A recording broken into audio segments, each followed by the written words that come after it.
This is a beautiful ocean with loads of different fish and a balanced ecosystem. But this is what it can turn into.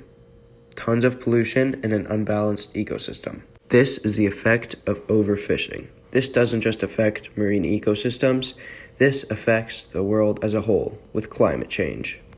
What is overfishing, you may ask?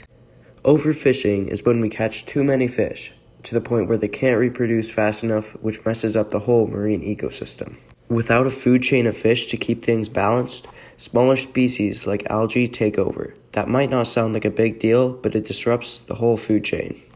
This is a family that relies on fish for food and lives near a healthy marine ecosystem. And this is a family that also relies on fish as a food source, but is near an unbalanced marine ecosystem.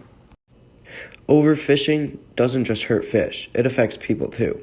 Millions of people rely on fish as a major food source, and as fish populations shrink, so does their food security.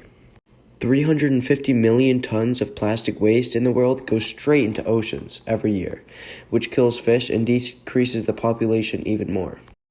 Warmer waters also messes with fish biology, causing genetic mutations that make it even harder for them to survive.